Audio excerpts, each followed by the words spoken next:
Mulai bismillahirrahmanirrahim. Alhamdulillah. Alhamdulillahilladzi hadana lil islamil mubin wa anara lana siratal mustaqim. Wassalatu wassalamu ala sayyidil mursalin nabiyyina wa habibina wa qudwatina Muhammadin wa ala alihi wa sahbihi ajma'in wa ba'du. Fa subhanallahi la ilma lana illa ma 'allamana Allah innahu huwal alimul hakim. Tsumma amma ba'd. Alhamdulillah, pada kesempatan hari ini kita akan memulai tafsir surat baru, surat Thaha, yang secara irisan surah merupakan surat yang ke-20 sesudah surat ke-19, surat Maryam. Dan kebetulan secara asbabun nuzul, surat Thaha ini pun diturunkan sesudah surat Maryam. Jadi kalau surat Maryam itu surat yang ke-44 secara asbabun nuzul, surat Thaha ini surat yang ke-45 turunnya menurut sebab-sebab turunnya surat dalam Al-Quran.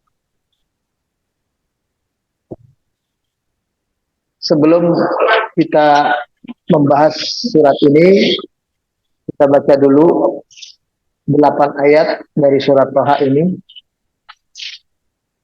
Silakan disimak. A'udzu billahi minasyaitonir rajim. Bismillahirrahmanirrahim. Thaha ma anzalna 'alaikal qur'ana litashqa illa tadhkiratan liman yakhsha tanzilan mimman khalaqal arda was samawati wal ardh ar-rahmanu 'alal 'arsy istawa lahu ma fis samawati wa ma fil ardi wa ma bainahuma wa ma tahta as-sara wa in tajhar bil qawli fa innahu ya'lamu sirra wa akhfa. Allahu la ilaha illahu Allahu la ilaha illahu wa lahul asmaul husna. Subhanallah. Surat Thaha ini terjemahannya lebih kurang. Thaha ma anzalna 'alaikal qur'ana litashqa. Tidaklah kami turunkan pada engkau wahai Muhammad Al-Qur'an ini untuk menjadi sesuatu yang memberatkan bagimu, yang menyusahkan hatimu. Illa tadhkiratan liman yakhsha. Tiada lain Al-Qur'an ini adalah satu kitab yang mengingatkan, yang menyadarkan orang-orang yang punya rasa takut. Tanzilan mimman khalaqal ardh. Al-Quran turun dari zat yang telah menciptakan bumi was samawati ula, dan menciptakan langit-langit yang tegak tinggi. Ar-Rahman 'alal 'arsy istawa. Dialah Allah Ar-Rahman yang maha pemurah, yang maha pengasih. Ia berada di arsy yang tinggi. Lahu ma fis samawati wa ma fil ardh. Dia memiliki apa yang ada di langit dan apa yang ada di bumi. Wa ma bainahuma, dan apa yang ada di antara keduanya. Wa ma tahta tsara, dan apa yang ada di bawah daripada bumi ini atau di dalam tanah.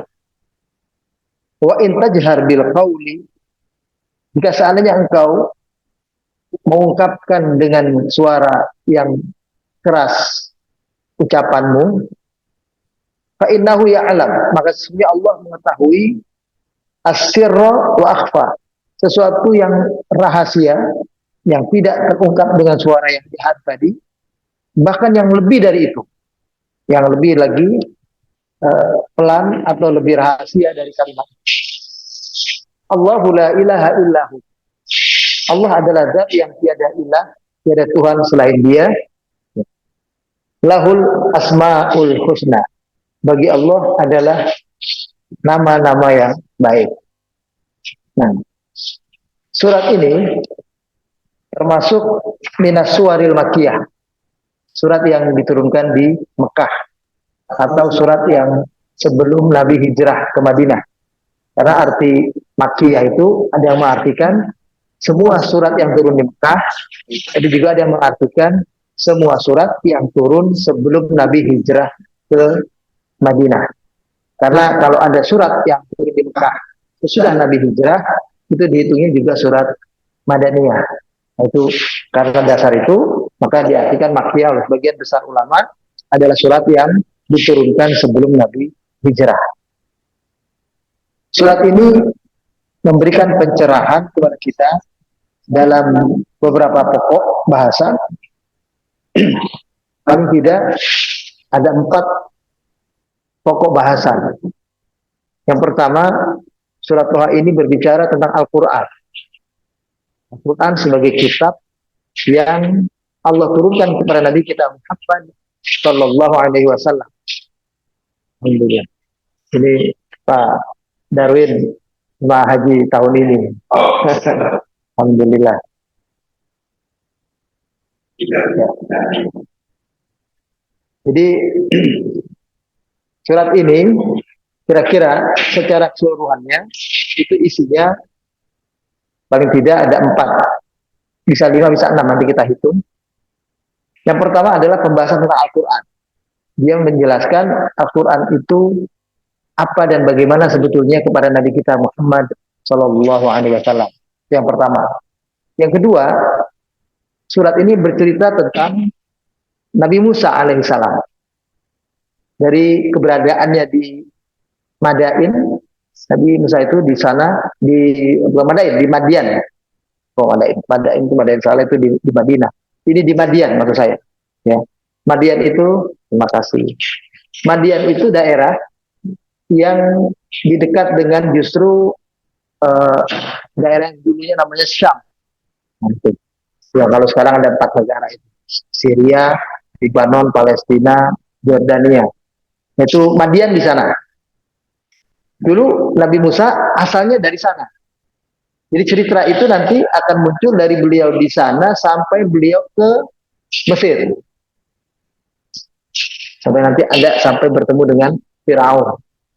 Dari juga sebelumnya kaum Bani Israel itu aslinya adalah mereka yang tinggal di daerah Syam itu sendiri.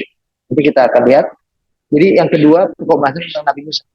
Yang ketiga itu pokok bahasan di surat Toha ini adalah bercerita tentang kiamat, tentang hari akhir. Dan yang keempat nanti bicara lagi tentang Al-Quran, tapi dijelaskan dari kisah Nabi Adam. Jadi Al-Quran supaya jadi lebih jelas ternyata dia berhubungan dengan Nabi Adam. Jadi Al-Quran bukan kitab baru yang hanya kita pahami diturunkan oleh Allah kepada Nabi kita Muhammad Sallallahu Alaihi Wasallam. Kemudian juga dengan sendirinya bicara sedikit. Dan di bagian akhir dari surat Toha ini itu berbicara tentang masyahid al-qiyamah. Jadi gambaran tentang kehidupan hari kiamat. Yang seperti kalau kita pergi haji, itu kita merasakan semacam miniatur hari kiamat. Jadi ahwal yaumil hasr wa akbar. Keadaan yang terjadi pada hari dikumpulkannya umat manusia di padang mahsyar, yang di situ tentu saja akan menimbulkan rasa cemas, takut, kekhawatiran yang besar. Nah, itu juga dibahas di dalam surat Maryam ini, surat Toha ini. Dan surat ini ditutup nanti dengan ba'du taujihat ar-rabbaniyah bir Rasul al-Akbar. Nasihat-nasihat bernilai yang berharga buat Nabi kita Muhammad agar beliau bersikap sabar, ya, kuat, tabah, ya, dalam menjalankan perjalanan dakwah yang masih saat itu berjalan tertatih-tatih, ya, karena masih susah ada di Mekah, khususnya menghadapi orang-orang kafir Quraisy yang terus-menerus berupaya untuk menghentikan dakwah Nabi dengan berbagai macam caranya waktu itu. Nah, itu 5, ya, berarti kurang lebih 5 hal. Kemudian penamaan surat Toha. Nah, ini boleh juga kita singgung sedikit. Sumiyat hadhihi surah al-karimah surah Toha. Diberi nama surat ini dengan nama surat Toha. Wa huwa ismun min asma'ihi syarifah alaihi salatu wassalam ala ba'dil aqwal.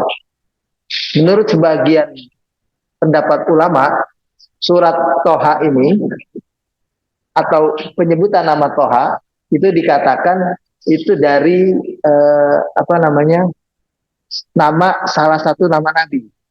Tapi ini bukan keseluruhan ulama. Jadi sebagian punya pandangan ini adalah salah satu nama Nabi, seperti Yasin juga gitu. Itu satu pandangan, ya. Tatiban liqalbil Mustafa sallallahu alaihi wasallam wa tasliyatan bi fuadihi amma yaqahu minal atad at-tughat. Ini sebagai hiburan buat Nabi, ya, pencerahan yang menenangkan Nabi dalam dakwahnya menghadapi orang-orang yang sombong, orang-orang durhaka, orang-orang Quraisy yang saat itu begitu kejamnya kepada umat beliau yang lemah pada saat itu. Ya. Nah, sekarang kita lihat kalau di dalam tafsir Ibnu Katsir itu ada disebutkan begini. Surat Toha ini dari hadis Abu Hurairah yang sanadnya banyak diriwayatkan para imam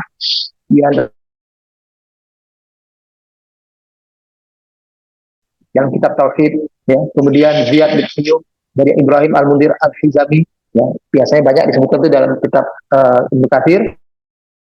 Itu dikatakan Rasulullah sallallahu alaihi wasallam bersabda, "Innallaha qara'a Toha wa Yasin qabla an yakhluqa Adam bi alfi amin." Katakan di situ Allah membaca surat Toha dan surat Yasin itu 1000 tahun sebelum Allah menciptakan manusia. Ini keterangan Nabi, ya. Nabi bilang 1000 tahun sebelum Allah menciptakan manusia, Allah sudah baca surat ini, Toha dan Yasin. Falamma sami'atil malaika qalu, tatkala malaikat mendengar kalimat Al-Quran surat Toha dan surat Yasin itu dibaca, qalu, para malaikat bilang begini, tuba li ummatin yanzilu alaihim hada. Berbahagialah umat yang nanti akan Allah turunkan surat Toha dan Yasin pada mereka. Maksudnya kita. Di malaikat bilang berbahagialah umat yang turun surat Toha dan surat Yasin tersebut. Watuba li ajwafin tahmiluha. Dan berbahagialah orang-orang yang memahami betul nilai-nilai kandungan surat itu, dan dia adalah ajwaf, artinya orang-orang yang mengamalkan, ya, nilai-nilai yang ada terkandung di dalam kitab tersebut. Watuba li al-sunin tatakallamu bihad. Dan berbahagialah pula orang-orang yang berbicara dengan bahasa yang sama dengan bahasa surat Toha dan surat Yasin. Maksudnya orang-orang berbahasa dengan bahasa Arab yang sesuai dengan nahwu dan soroh, begitu. Itu pendapat satu hadis dari jalan Abi Hurairah. Ada hadis lain itu yang mengatakan, ya, surat Toha ini dari Muhammad bin Ka'ab, Abi Malik, Al-Aufi, Al-Hasan, wa Qatadah, wa Duhaq.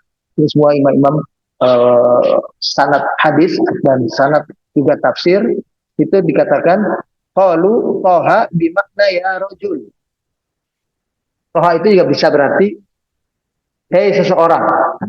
Tapi maksudnya adalah seseorang yang terhormat. Maksudnya Nabi kita Muhammad Shallallahu Alaihi Wasallam juga berarti itu. Jadi yang menyebut Toha itu nama Nabi itu sebagian, tidak menyeluruh, tidak ijma, tidak sepakat ulama. Jadi ada yang mengatakan itu salah satu nama Nabi, Toha, Yasin. Sebagian yang lain mengatakan justru itu adalah kalimat penghormatan kepada Nabi. Menyebut Toha, ya rojul, itu begitu. Dan dalam surat Al-Quran, kalimat yang pendek seperti ini, Toha, ya, atau Yasin, itu nggak dibaca Toh, nggak dibaca Yas, kan gitu, ya, nggak dibaca Yas, tapi Yasin, Toha. Ini adalah al-huruf al-muqatta'ah. Huruf-huruf yang terpotong, yang kita sudah pernah bahas kalau masih ingat dulu, ya, itu ada di dalam beberapa surat. Yang itu terdiri dari 15 huruf dalam huruf hijaiyah. Yang kalau ditulis oleh para ulama terkandung dalam huruf yang disebut, biar gampang ngapalnya ini, nasun, itu 2 huruf, nun sod, hakimun, ha, kaf, ya, mim, sudah 6, ya. Nasun hakimun, qati'un, qati'un, itu huruf qaf, alif karena panjang, po, ain, qati'un, itu berarti sudah 10, ya. Lahu 2, lam dan ha, sirrun, sin dan ro. Huruf-huruf yang seperti alif lam mim, alif lam ro, alif lam mim ro, alif lam mim sod, maksud saya, ro tidak ada, ya. Kemudian toha, yasin, yang panjang itu kaf, ha, ya, ain sod, seperti kemarin surat Maryam. Itu ada di huruf-huruf ada di Al-Quran, itu di beberapa tempat itu hurufnya tidak lebih dari 15. Nah, pengertian, salah, alhamdulillah. Pengertian tentang turunnya nama-nama itu, nah toha atau huruf-huruf yang huruf muqatta'ah, itu sebetulnya selama ini kan diartikan Allahu a'lam bimuradi, hanya Allah yang tahu. Nah, makna yang sesungguhnya. Tapi sebetulnya saya ingin ingatkan lagi sekali lagi, yang terpenting dalam pokok bahasan ini adalah kalimat ini merangsang orang ingin tahu. Orang jadi ingin tahu apa sih alif lam mim, apa sih toha, apa sih yasin. Nah, justru keingintahuan orang umat ini itu menggiring, ya, orang itu untuk akhirnya sampai kepada mengagumi Al-Quran itu 15 hurufnya saja itu menjadi istimewa mengawali tiap-tiap surah. Dan Al-Quran itu sendiri terdiri dari huruf-huruf semacam itu. Yang ternyata hijaiyah ada 28 atau 29 huruf. Ya. Nah itu semua adalah susunan kata-kata Al-Quran. Al-Quran disusun dari kata-kata itu. Sehingga ada yang mengartikan ketika satu surah dengan huruf muqatta'ah ini, itu adalah surah yang sifatnya mengingatkan kita bahwa ini surat turun dari Allah yang tidak ada tandingannya. Siapapun yang menghafal huruf-huruf semacam itu, silahkan susun Al-Quran dari situ. Itu tidak akan mungkin bisa mereka buat. Di sini menunjukkan kebesaran keagungan Allah menyusun Al-Quran. Ya, bayangkan huruf-hurufnya ini satu pun tidak ada yang luput kalau ada orang menghafalnya, ada orang menulisnya. Ini kan jaminan dari Allah pada Al-Quran ini. Inna nahnu nazzalna dzikra wa inna lahu lahafizun. Sesungguhnya kamilah yang telah menurunkan Al-Quran dan kami yang memelihara dan menjaga kemurnian Al-Quran itu. Ya. Itu terjaga betul. Dan kita bisa salah satu mudah melihatnya penjagaan Allah itu adalah mudahnya banyak orang menghafal Quran. Sekarang di mana-mana lagi menjamur rumah-rumah tahfidz. Ya, orang-orang yang dermawan, muhsinin, kelebihan rezeki biasanya bikin di rumahnya, bikin di mana gitu, ya, nggak mau ketinggalan rumah-rumah tahfidz supaya orang bisa menghafal Quran. Itu bagus saja. Nah, itu membuktikan bahwa Al-Quran itu adalah sesuatu yang dipelihara betul oleh Allah, kemurniannya. Karena orang kalau hafal Quran itu ngomong huruf waw dan fa saja salah, itu bisa ketahuan. Panjang pendeknya salah saja pun juga ketahuan. Huruf sin jadi huruf shad juga ketahuan. Jadi, semua huruf-huruf itu harus dibaca sesuai dengan apa adanya. Apalagi sekarang kalau ibu-ibu mungkin bapak dengar orang belajar hafal Quran sekarang pakai sanad. Pakai sanad itu maksudnya dia belajar dari si fulan belajar dari si fulan lagi, si fulan lagi, si fulan lagi terus sampai bacaan itu yang seperti itu dia bacanya, yang seperti dia menghafalnya sampai kepada Rasulullah Shallallahu Alaihi Wasallam. Itu namanya sanad. Jadi kalau diurut itu ketemu sampai kepada Nabi. Nah kayak hadis itu juga gitu.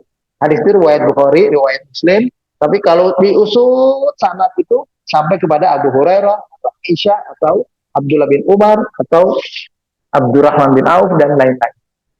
Nah itu adalah yang namanya sanad. Jadi rantai persambungan antara satu orang ke satu orang berikutnya. Nah kalau hadis itu bisa ada kekeliruan huruf.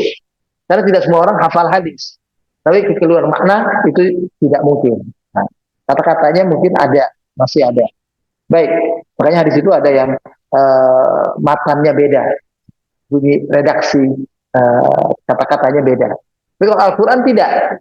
Satu semua sama. Itu begitu. Karena kalau ada orang hafal Al-Quran bacanya keliru, itu pasti dibetulin. Nah, orang menganggap itu keliru. Nah. Baik. Kemudian surat Toha ini diawali dengan kalimat Toha.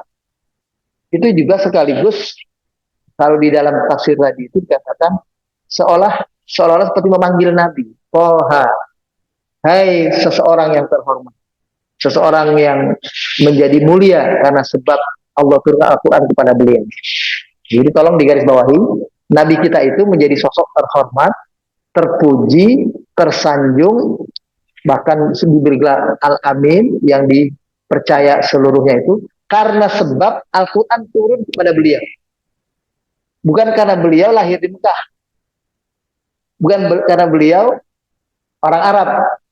Jadi kemuliaan beliau karena Al-Quran turun kepada beliau. Jadi makanya kita jangan terjebak kepada beliau orang Arab. Jadi kita harus menghormati orang Arab secara lebih gitu daripada yang lain. Atau dia lahir di Mekah. Itu kota Mekah adalah kota yang lebih daripada yang lain. Tidak. Ya. Yang namanya sahabat itu, ini kemarin kebetulan saya lagi ngajar sedikit masalah hadis. Ternyata yang namanya sahabat Nabi itu adalah orang yang bertemu dengan Rasulullah, berjumpa dengan Nabi pada zamannya, dia masih hidup, dan beriman kepada Nabi, lalu sampai wafatnya orang itu, walaupun Nabi wafat duluan, dia wafatnya belakangan, dia tetap dalam keadaan sebagai seorang muslim. Itu yang namanya sahabat ternyata. Dan kalau hadis dari para sahabat, itu bisa diyakini hampir hadis-hadis itu mutawatir. Hadis yang benar. Ya. Bukan hadis ahad yang perlu lagi diseleksi. Sahih, hasan, atau dhaif. Itu nggak sampai ke situ. Kenapa? Karena dianggap mutawatir. Mutawatir itu riwayatnya lebih dari 8-10 orang.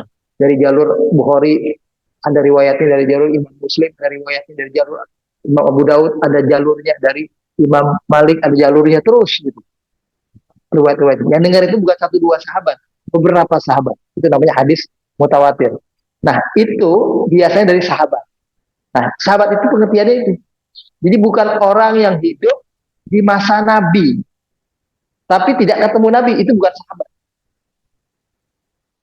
Ya. Seperti Uwais Al-Qarni yang tinggal di Yaman. Itu orang hidup di masa Nabi, tapi tinggalnya di Yaman. Nggak ketemu Nabi. Yang akhirnya Umar disuruh cari orang itu setelah itu, karena kalau ketemu orang itu nanti dialah orang yang soleh yang perlu kalian contoh. Ternyata salah satunya adalah dia yang bawa ibunya yang sudah tua itu pergi haji, digendong itu terus sampai ke Mekah dari Yaman. Nah, itu dengan istirahat semuanya. Baik. Dan dialah yang merindukan bertemu dengan Nabi tapi tidak ketemu Nabi. Kemudian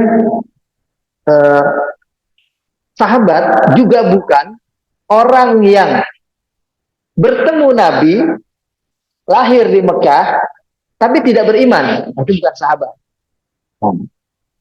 Jadi Abu Lahab, Abu Jahal itu bukan sahabat kategorinya.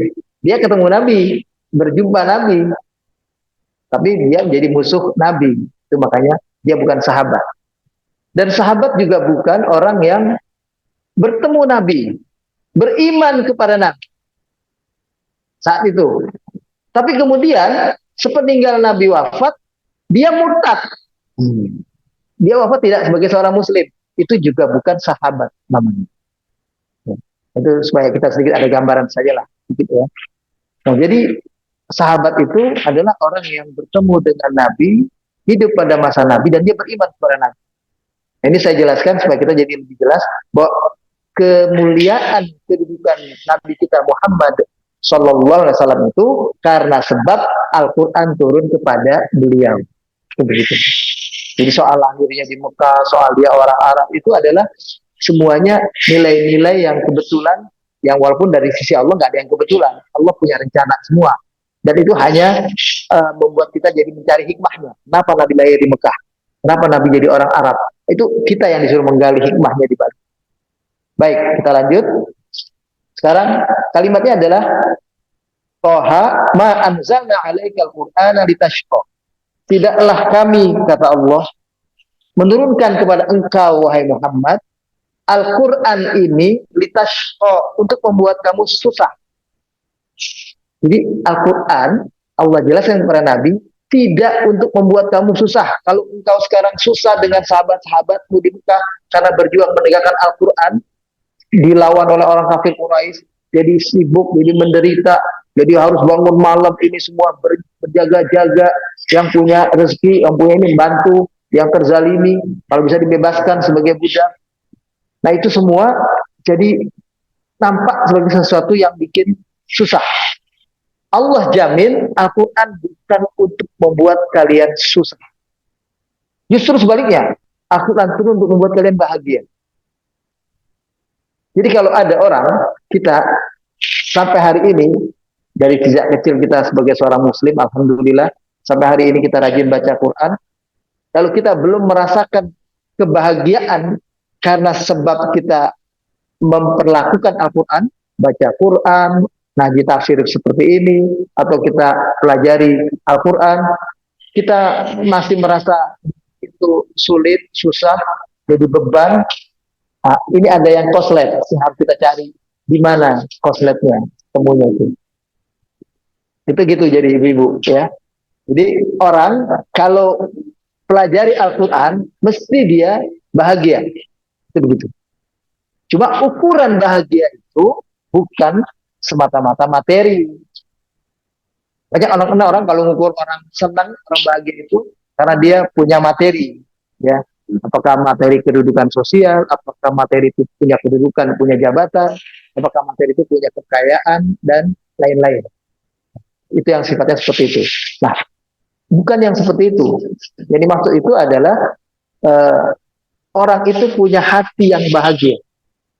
Mungkin kita lihat seperti saudara kita sekarang di Palestina yang digempur habis-habisan, yang baru-baru ini itu masjid-masjid ada yang sampai diserbu betul begitu, sampai akhirnya banyak yang gugur sebagai syuhada. Kita mungkin melihatnya mereka menderita. Orang yang kena bom kakinya putus, ada orang yang luka-luka, ada orang yang langsung wafat di situ berdarah-darah luar biasa, bagian kepalanya sudah tidak jelas lagi dan semacamnya. Itu nampak buat kita kayak dia menderita susah. Tapi sebetulnya Al-Quran mengatakan dia adalah orang-orang yang hidup, orang-orang yang bahagia. Jadi orang Nabi itu ditetapkan di sini, Al-Quran tidak turun kepada engkau ya Muhammad sebagai beban yang membuat engkau jadi susah. Tidak, Al-Quran itu membuat kita justru senang. Senang itu di hati maksudnya. Illa tadzkiratan liman yakhsha. Karena Al-Quran tidak lain, dia merupakan tadzkirah. Tadzkirah itu suka diterjemahkan peringatan. Ini Quran itu juga kayaknya peringatan terjemahan. Sebetulnya bukan. Tadzkirah itu bukan peringatan. Peringatan itu nadhirah. Itu peringatan. Karena peringatan itu mengandung ancaman. Yang berarti orang ini terancam. Padahal yang dimaksud dengan tadzkirah di sini Al-Quran adalah sesuatu sesuatu yang mengingatkan, sesuatu yang menyadarkan kita manusia dengan Al-Quran turun ini. Jadi kita tahu dan kenal siapa kita. Nanti kita akan sampai ini pada surat Toha memahami bahwa ternyata Al-Quran sudah Allah ciptakan lebih dahulu sebelum manusia diciptakan. Al-Quran ya, ini bahasanya. Selama ini orang pahamnya huda sebagai petunjuk. Al-Quran sudah ada ternyata. Sebelum diberikan kepada Rasulullah Sallallahu Alaihi Wasallam, ya, itu sudah ada. Salah satunya bunyi hadis tadi. Kalau tadi kita masih ingat bunyi hadis tadi dari Abu Hurairah yang mengatakan Allah membacakan surat Toha, surat Yasin di hadapan malaikatnya. Yang malaikatnya kemudian punya respon sedemikian rupa bahwa berbahagialah orang yang nanti turun surat Toha dan Yasin kepada mereka.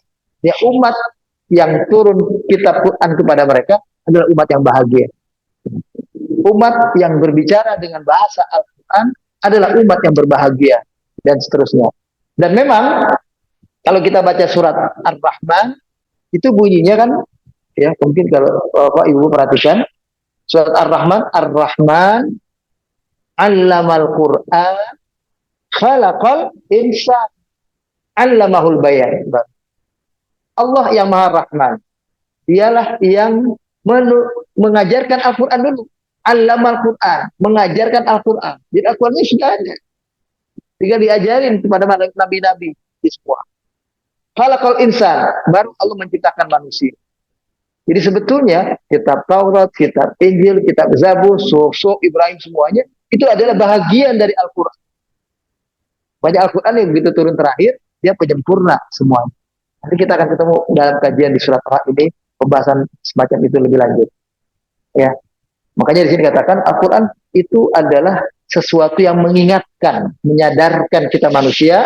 Siapa? Tidak semua manusia, tapi liman yakhsha, manusia yang punya ada hati rasa takut, takut hidupnya terancam, takut hidupnya dapat azab, takut hidupnya menderita dunia akhirat, takut hidupnya hanya Allah kasih kesenangan di dunia tapi di akhirat nanti tidak, takut siksa kubur, takut kehidupan setelah kematian nanti apa yang terjadi. Nah, orang-orang yang seperti ini itu yang bisa merasakan kebahagiaan Al-Quran turun kepada mereka. Kemudian diperjelas di ayat 4, tanzilan mimman khalaqal arda was samawatil ula. Al-Quran itu Allah turunkan. Jadi turun tanzilan. Itu kalau dalam bahasa Arab tanzilan dari nazzala yunazzilu. Itu yang artinya dia turun secara berangsur-angsur kepada kita umat Nabi Muhammad SAW. Seperti dalam surat Furqan yang kita bahas dulu kalau masih ingat, ya. Alhamdulillahilladzi nazzala al-furqana ala 'abdihi liyakuna lil 'alamin nadhir. Ya. Segala puji bagi Allah yang telah menurunkan Al-Quran kepada Nabi. Nah, turunnya Al-Quran kalau disebut dengan kalimat nazzala yunazzilu atau tanzilan, dia turun kepada kita berangsur-angsur. Itu yang masanya selama Nabi yang akan jadi Rasul. 23 tahun kurang lebih. Ya. Kalau disebutnya dengan kalimat anzalna, seperti dalam ayat yang kedua tadi, ayat kedua bunyinya ma anzalna alaika, tidaklah kami turunkan Al-Quran kepada engkau yang Muhammad. Itu pengertiannya adalah Al-Quran turun secara utuh sekaligus. Jadi makanya bunyi kalimat yang turun di Lailatul Qadar itu, malam kemuliaan, itu adalah Al-Quran yang dari sisi Allah ke langit bumi. Sebetulnya artinya langit yang dekat dengan bumi. Inna anzalnahu fi Lailatul Qadar. Itu Al-Quran secara keseluruhan. Tapi yang turun berangsur-angsur dari Iqra, dari itu, atau seperti yang kita ngaji ini kan tafsir dari surat Asbabun Nuzul. Nggak terasa ini ibu-ibu udah sampai surat yang ke-45 ini. Yang kemarin surat Maryam, sebelumnya surat yang ke-44, ya kan, turun setelah Asbabun Nuzul. Nah, Asbabun Nuzul ini itu yang turun berangsur-angsur, bahasanya namanya nazzalna, ya, atau nazzala yunazzilu atau tanzilan kalimatnya. Jadi kalau ada Quran menyebut tanzilan mimman khalaqal arda was samawatil ula, Al-Quran ini diturunkan berangsur-angsur dari zat yang telah menciptakan bumi dan langit. Ini ada kalimat-kalimat yang perlu saya jelaskan lebih lanjut sebelum saya terangkan kalimat turun dari zat yang menciptakan langit dan bumi. Yang pertama, ya, dikatakan dalam tafsir ini bahwa yukhatibullahu rasulahu Muhammad sallallahu alaihi wasallam liyunabbihahu ala ni'matil udma. Allah berbicara langsung kepada Nabi kita Muhammad dalam ayat ini kalimat langsung. Walaupun bukan berarti wahyunya juga langsung. Karena yang wahyu langsung beliau terima hanya ketika beliau di Sidratul Muntaha. Ya. Nah itu dalam rangka mengingatkan beliau bahwa beliau punya nikmat yang begitu sangat besar dalam kehidupan ini. Apa? Bi'inzalil Qur'an. Dalam bentuk Al-Quran turun kepada beliau. Liyas ada bi'i wayatho. Tujuannya agar betul-betul hidupnya beliau bahagia dan warga menikmati semua. Itu menikmati semua yang ada dalam kehidupan ini. Dinikmati. Fi madarijil kamal wal mahabbah.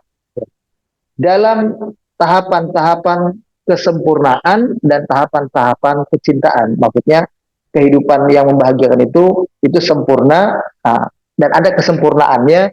Kita mungkin baru memperoleh sebagian persentasenya saja. Kita baru dapat 20%-nya, baru 50%-nya, baru sekian persennya. Itu begitu. Fama anzalallahu alaihi illa rahmatan. Al-Quran tidak turun kepada beliau dan kepada kita semua umat manusia kecuali sebagai rahmat Allah yang menunjukkan Allah kasih sayang kepada kita, Allah pemurah kepada kita. Rahmatan lahu wali atibaihi al-mu'minin.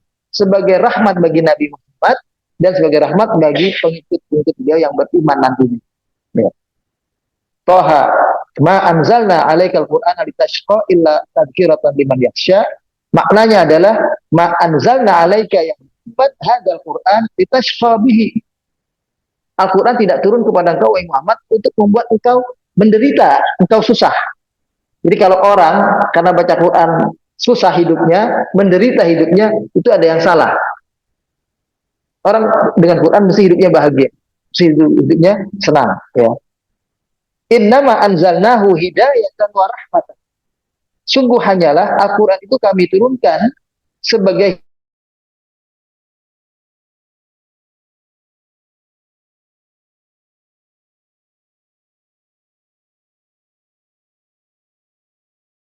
engkau menjadi hidupnya senang, bahagia, dan pengikut-pengikutmu, penolong-penolongmu nanti ya, juga hidupnya akan bahagia, akan senang.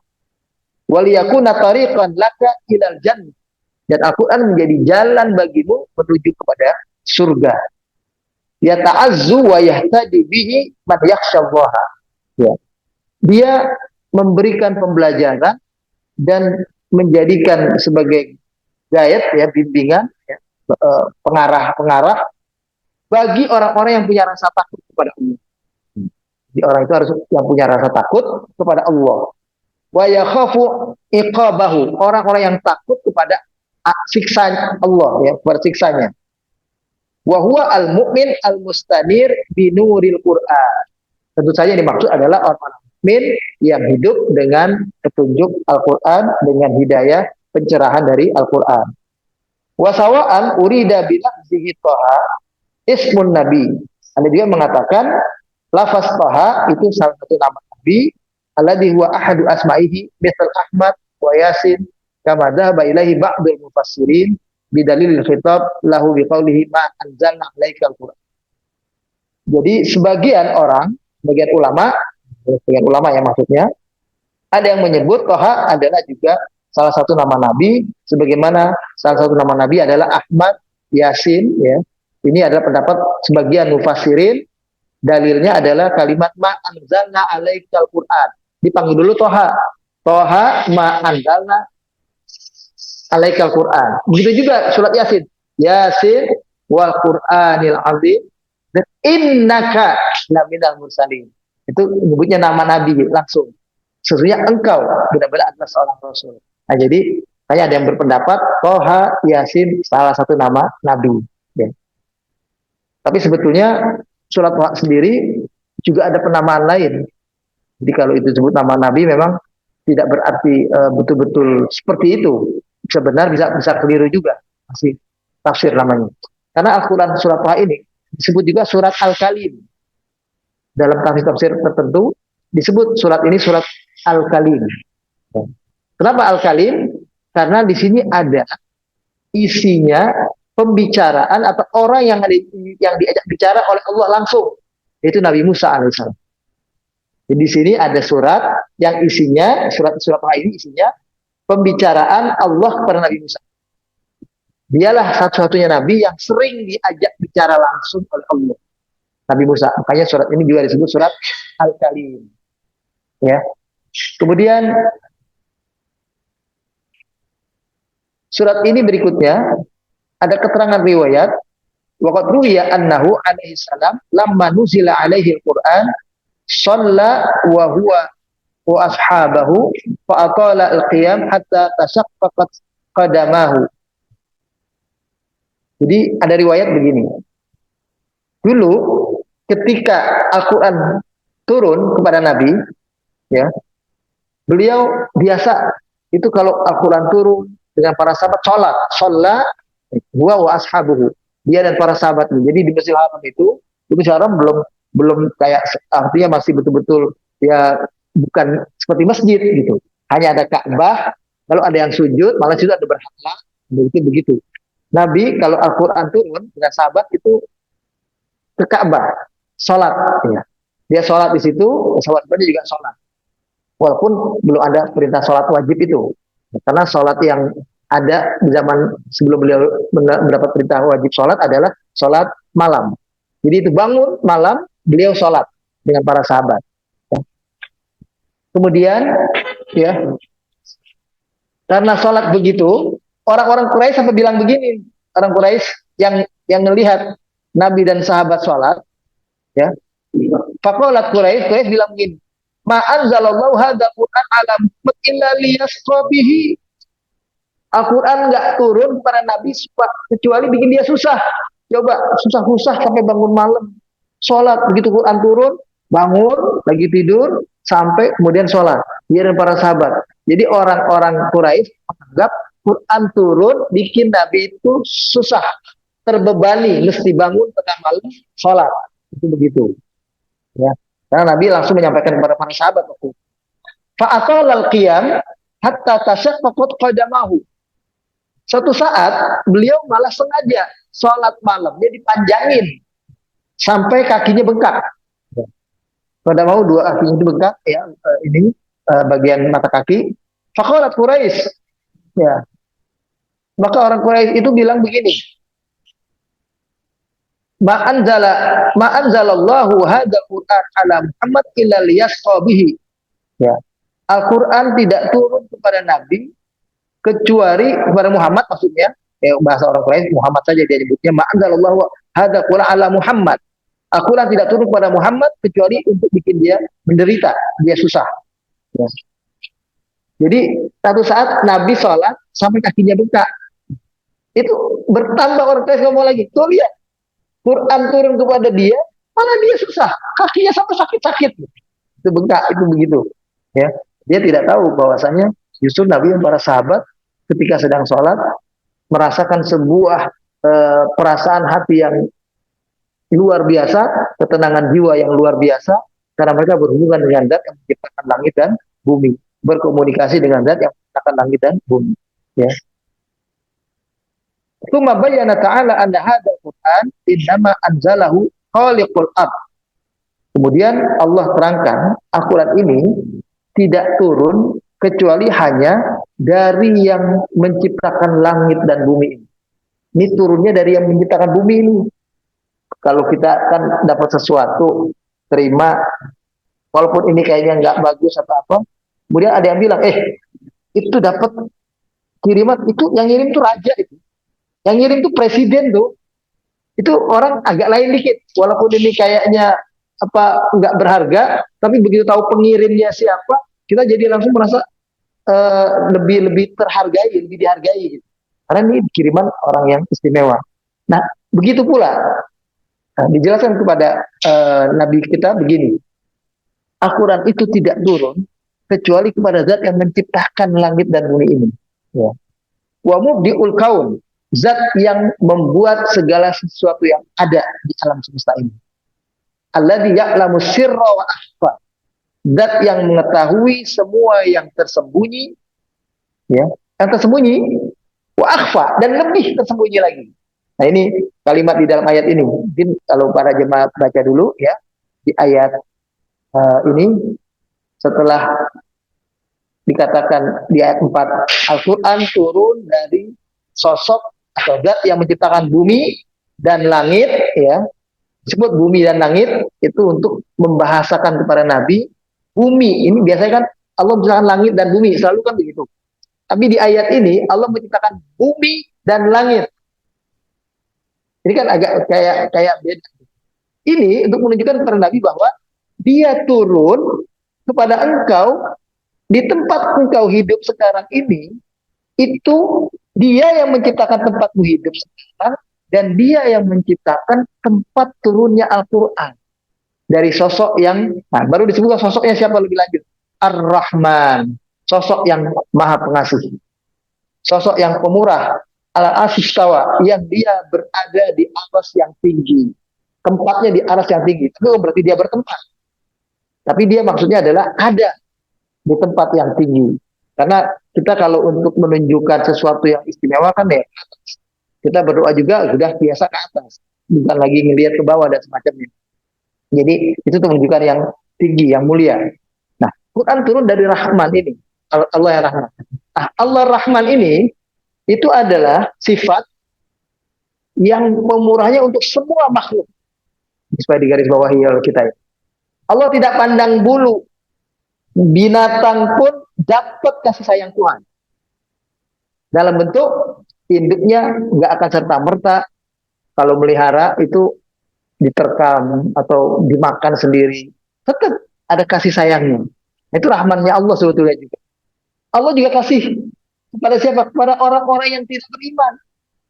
Walaupun dia tidak beriman, dia tidak sholat, tetap dikasih kehidupan, dikasih rezeki. Dia bekerja, dikasih. Jadi ada nikmat. Paling tidak 3 Allah berikan kepada manusia karena rahmannya dia. Yang pertama, nikmat alamiah atau nikmat tabiiyah, artinya itu nikmat yang ada di sekitar alam ini. Orang itu bisa menikmati isi alam ini walaupun dia tidak memegangnya, hanya melihat keindahannya itu bisa dilihat, udah nikmat. Itu nikmat alamiah, semua orang dapat itu. Yang kedua, nikmat fitriyah, nikmat yang melekat pada orang itu, nikmat yang kita miliki. Ketika kita nikmat mendengar, melihat, bisa berjalan, bisa berbicara, berakal, berpikir dan sebagainya, itu nikmat fitriyah. Itu Allah berikan pula kepada seluruh manusia. Gak orang kafir pendengarannya kurang, gitu. Orang kafir pintarannya kurang, gak begitu. Semua sama. Gak beriman, gak kafir, tetap dapat nikmat. Itu namanya Allah. Kemudian nikmat iktisabiyah. Nikmat iktisabiyah itu nikmat yang diperoleh dengan jalan bekerja keras, berusaha. Itu pun Allah berikan kepada siapapun tanpa memilih dia beriman atau tidak beriman. Jadi kalau ada orang yang tidak beriman, orang kafir, dia bekerja keras, lalu dia punya kekayaan dalam kehidupannya, itu karena itu adalah nikmat yang Allah berikan karena sifat rahman Allah kepada siapapun tanpa kecuali tadi. Jadi ada 3 nikmat itu yang Allah berikan kepada manusia tanpa kecuali, bahkan kepada binatang juga. Ya. Sedangkan nikmat yang keempat baru ini yang khusus kepada kita orang-orang beriman, yaitu nikmat hidayah, nikmat beriman kepadanya. Nah itu ini nikmat yang nggak bisa diperoleh dengan usaha. Dia kerja keras, dia meminta, dia berupaya juga tidak bisa. Ataupun dia punya kekayaan lalu ingin dapat hidayah, itu nggak bisa. Nah, jadi sifat rahman Allah ini tercakup paling tidak dilihat dari 3 kategori nikmat itu diberikan oleh Allah kepada siapapun tanpa melihat, tanpa pandang bulu. Jadi jangan heran lihat orang nggak sholat malah kaya. Orang rajin ke masjid malah nggak kaya, malah nggak makmur, malah nggak sejahtera hidupnya. Itu jangan heran karena itu adalah sifat rahman Allah yang diberikan kepada siapapun tanpa melihat latar belakang dia iman atau tidak iman. Baik, selanjutnya eh, kita lihat dalam kalimat ini disebutkan lahu ma fis samawati wa ma fil ard wa ma bainahuma wa ma tahta tsara. Dialah zat yang memiliki apa yang ada di langit dan apa yang ada di bumi dan apa yang ada di antara keduanya dan apa yang ada di bawah bumi ini, di tanah ini. Tanah ini ada ternyata ada air lagi, air ada minyak, ada nikel, ada apa, so ada emas, semuanya ada di dalam perut bumi ini. Itu semuanya adalah milik dia. Wa in tajhar bil qaul, dia adalah zat yang tahu betul tentang kita. Ya. Sampai kalau kita berbicara dengan keras, artinya bicara kayak kita sekarang ini bicara dengan jahar, dengan suara, ya. Fa innahu ya'lamu sirra wa akhfa. Dia tahu yang tersembunyi, yang kita masih bisikan hati ini. Ya, sekarang ini kita semua hati kita berbicara mungkin. Ada keinginan semacamnya. Allah sudah tahu yang ada di hatinya itu. Wa akhfa. Nah, wa akhfa itu yang lebih tersembunyi dari itu. Nah, itu ini dibaca dalam tafsir ternyata luar biasa maksudnya. Allah tahu yang rahasia dan apa yang lebih rahasia lagi. Jadi gini, kan kalau yang namanya rahasia, saya ngomong, saya dengan Pak Pras, cuma saya doang berdua yang tahu. Saya tahu, Pak Pras tahu. Saya ngomong dengan Pak Idam berdua, nggak beritahu yang lain. Itu namanya kan rahasia. Nah, walaupun nggak suaranya keras, itu Allah kan tahu. Nah, ada yang lebih dari rahasia yang Allah tahu, kita tidak tahu. Ini zaman modern gampang ngelihatnya. Ya. Jadi ada rahasia yang kita punya, tapi kita sendiri akhirnya tidak tahu rahasia itu. Nah, itulah orang yang lupa rahasianya sendiri. Dia punya rahasia, tapi dia sendiri lupa. Itu Allah tahu. Kayak kita ini analoginya kira-kira begini. Kita kan selalu dalam beberapa hal di kalau zaman modern punya password. Kira-kira gitulah analoginya nih. Kita punya password. Ya. Kadang-kadang kita lupa password. Kan ada yang bisa ngasih tahu tuh kan. Kita sudah lupa, udah nggak tahu. Padahal itu password itu rahasia. Nomor itu rahasia. Tapi kita lupa. Nah, lupanya kita itu Allah tahu. Kalau kita perlu mesti nyari Google lagi, nyari email lagi, pengingat apa namanya, bahkan mungkin kalau udah nggak ada lagi betul-betul lupa. Kayak orang punya nomor brankas, lupa, sudah nggak bisa buka itu semuanya, bongkar jadi kan gitu misalnya. Nah ini yang dimaksud dengan Allah tahu yang rahasia dan yang lebih dari rahasia. Jadi sesuatu yang tadinya kita rahasiakan, tapi kita sendiri lupa dengan yang kita rahasiakan. Bisa dipahami nggak maksudnya? Ya, jadi lebih dari itu. Mengapa? Nah, ini karena begini. Dia yang membuat. Bumi ini dia yang buat. Langit ini dia yang buat. Al-Quran pun dia yang buat. Makanya isi Al-Quran ini tidak mungkin berkontradiksi dengan nilai-nilai yang bersifat ilmiah dalam kehidupan manusia. Jadi sesuatu yang terkait dengan hal-hal yang fisik, ya, fisika, metafisika juga termasuk semuanya yang terkait dengan alam semesta ini, itu semuanya nggak akan mungkin bertentangan dengan Al-Quran. Kayak Al-Quran ngajarin kita tawaf saja misalnya itu dari kiri ke kanan, bukan dari kanan ke kiri. Itu karena itulah keseimbangan. Karena dia tahu yang berputar itu dari kiri ke kanan adalah semua benda-benda yang Allah ciptakan di langit itu berputarnya dari kiri ke kanan. Semuanya begitu sama. Itulah kehidupan. Karena kalau melawan arah, orang itu tidak hidup. Nah, makanya kemedi putar atau apa semuanya mesti begitu. Kalau nggak bikin orang pusing. Ya, itu nggak bisa terima. Nah, jadi ini kurang lebih yang dimaksud adalah dalam ayat ini Allah mengetahui semua apa yang kalian ucapkan dan yang kalian tidak ucapkan, yang kalian sembunyikan jadi rahasia kalian, bahkan rahasia yang kalian lupakan Allah tahu. Kita udah nggak ingat. Allah tahu pasti.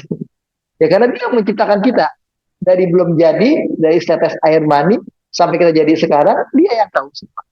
Begitu pula alam semesta ini, begitu pula Al-Quran ini semua. Makanya Al-Quran turun kepada Nabi ini, Allah terangkan, Allah yang tahu betul Al-Quran itu pasti bertujuan membahagiakan engkau, wahai Muhammad, dan umatmu kalau diamalkan dengan baik. Itu Allah yang tahu. Jadi kalau Allah yang ngomong begitu, ya pantas. Jadi istilahnya itu satu apa ya, keniscayaan, ke sesuatu yang mungkin. Kayak orang bikin sebuah industri, bikin pabrik atau bikin sebuah pabrik, bikin mobil, bikin motor, kan lalu dilengkapi bukunya, buku petunjuknya biasanya itu yang bisa menjelaskan sebelum apa namanya bagian-bagian dari industri itu, baik industri yang buat mobil, yang buat kapal atau buat motor sekalipun semuanya, itu yang tahu adalah si pembuatnya. Makanya yang bisa bikin buku yang cocok menjelaskan tentang isi bagaimana mengutak-atik barang itu adalah si pembuat barang itu, buat industri itu kan gitu. Nah itulah kira-kira ini gambaran Al-Quran dijelaskan kepada Nabi demikian rupa sampai Allah katakan Allahu la ilaha illahu, dialah Allah yang tiada Tuhan selain Dia saja, dialah zat yang memiliki nama-nama yang husna. Nah, di sini kita lebih dalam melihat, ya. Jadi Allah ya'lamu sirra wa akhfa. Allahu la ilaha illa huwa lahul asmaul husna. Falladhi anzalal Qur'ana ala Muhammad, zat yang telah berikan Al-Qur'an kepada Nabi kita Muhammad, huwa rabbul izzati wal jalal, dialah Allah Rabb yang izzah, yang agung dan mulia. La kama za'amal musyrikuna anna sayatin tanazzalat bihi. Ya, enggak sebagaimana ungkapan orang musyrik bahwa Al-Qur'an itu kayak turun dari setan mensihir Nabi Muhammad sehingga jadi kayak begitu. Nah, itu dianggap kayak ada bisikan-bisikan setan. Wa annahu asatirul awwalin, atau yang menganggap Quran adalah dongengan-dongengan orang-orang dulu. Di dongeng-dongeng, cerita Nabi, cerita itu dongeng-dongeng orang tua-tua dulu saja. Bal huwa tanzilu rabbil alamin. Nah, di sini diterangkan Al-Qur'an itu turun dari Rabb yang menciptakan alam semesta ini. Ya. Atau dalam ayat lain di surat Asy-Syu'ara, ya, kalau mau dilihat surat yang ke-26 ayat 193 sampai 195 itu dikatakan nazala bihir ruh al-amin, ya. Turun bersama Al-Quran itu Ruh Al-Amin, yaitu Malaikat Jibril. Ya. Jadi lewati Malaikat Jibril paling juga. Ala qalbika, kepada hatimu wahai Muhammad, Al-Quran itu turun litakuna minal mundirin, atau menjadi sosok yang nanti memberikan peringatan-peringatan kepada orang-orang yang lalai bilisanin arabiyyin mubin, dengan lisan bahasa Arab yang jelas. Jadi bahasa Arab ini adalah pengantar untuk menjelaskan Al-Quran, karena Al-Quran diturunkan oleh Allah melalui malaikat Jibril, ya, karena beberapa waktu seringnya demikian rupa melalui Jibril ya kepada Nabi, ya kepada hatinya, sehingga Nabi menjadi sosok yang nanti memberikan peringatan. Dan itu dalam bahasa Arab, disebutkan Al-Quran itu turun dalam bahasa Arab yang jelas. Nah, itu ini tambahan penjelasan saja barangkali. Jadi kita nggak bisa mengatakan Al-Quran kalau yang bukan bahasa Arab.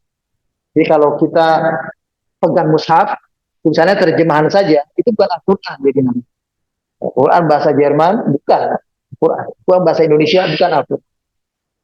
Kalau ada bahasa Arabnya, baru bahasa Indonesianya, baru disebut mushaf. Itu pun mushaf dan terjemah. Yang disebut mushaf itu adalah yang sepenuhnya tulisan Arab, itu mushaf.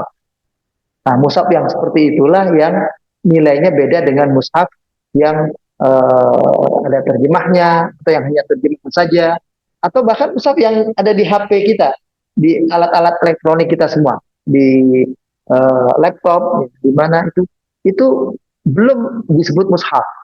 Mushaf itu adalah yang ini. Pokoknya buat ibu-ibu yang dalam keadaan halangan haid, itu kalau pegang ini masih nggak apa-apa. Quran pegangnya HP, tapi yang dibuka Al-Quran itu masih boleh.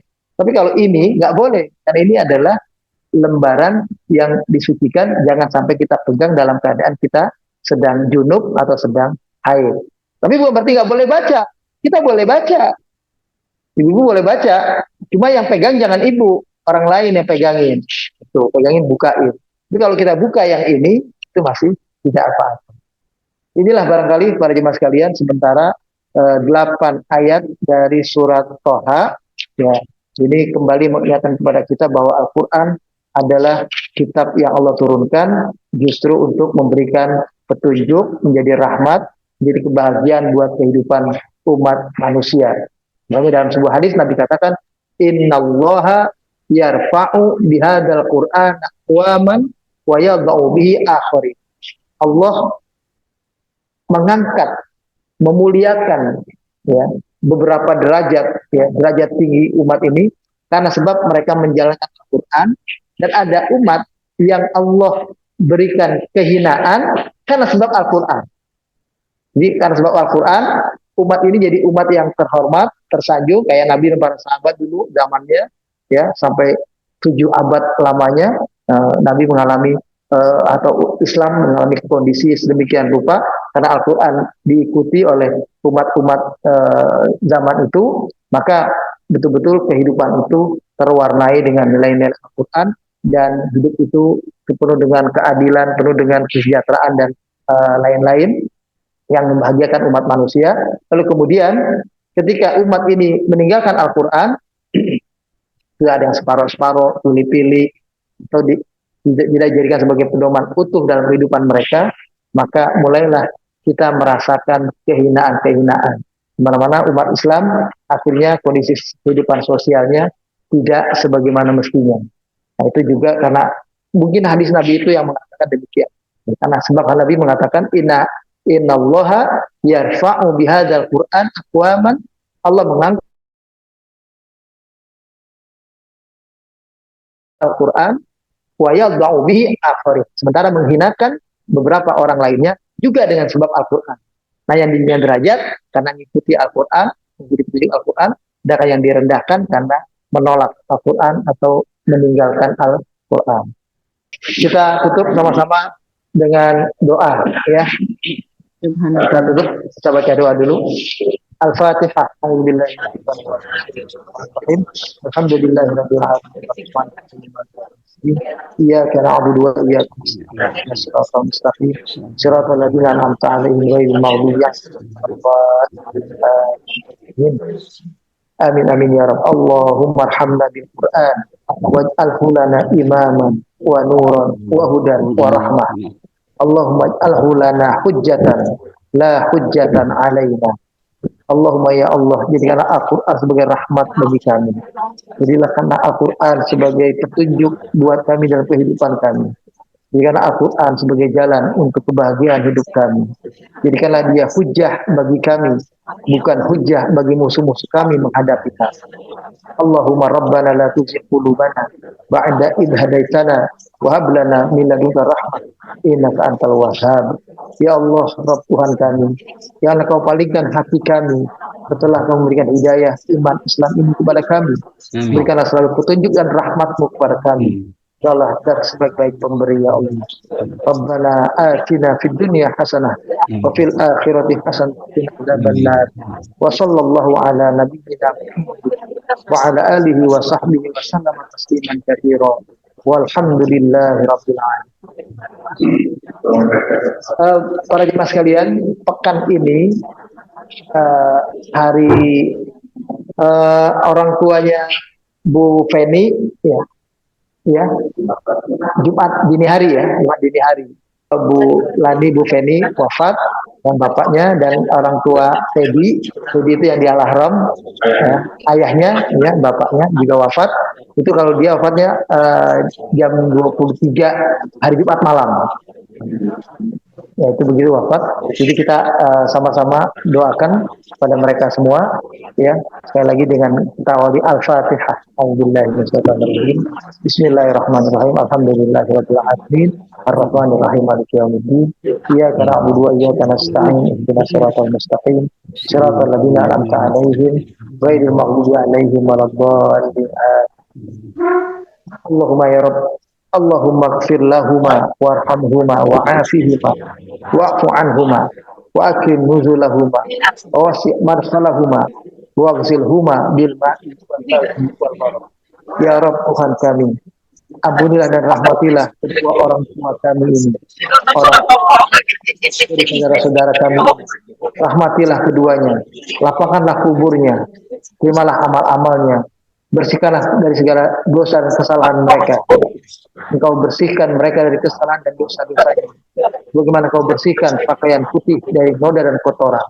Engkau bersihkan kesalahan dan dosa keduanya dengan air, dengan salju, dengan embun, dan apapun yang membersihkan dan menghapuskan semua dosa dan kesalahan mereka.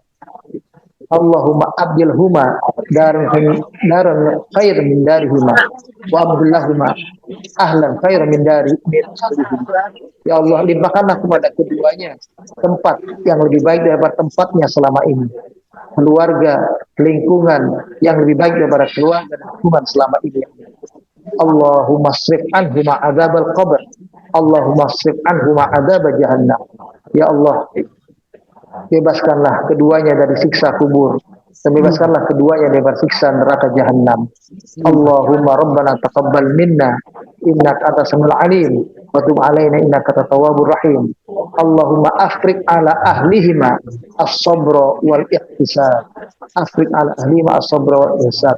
Ya Allah, terimalah doa-doa kami, terimalah permohonan kami, dan berikanlah kepada kedua keluarganya dalam keadaan ikhlas, sabar, dan mencari ridha Allah, atau ikhlas dalam menghadapi kenyataan ini. Ya Allah, Rabbana atina fid dunya hasanah wa fil akhirati hasanah wa qina adzabannar wa sallallahu ala nabiyyina Muhammadin wa ala alihi washabihi wasallim. Subhana rabbil izzati amma yasifun wa salamun alal mursalin walhamdulillah. Iya. Kami dulu ya. Assalamualaikum.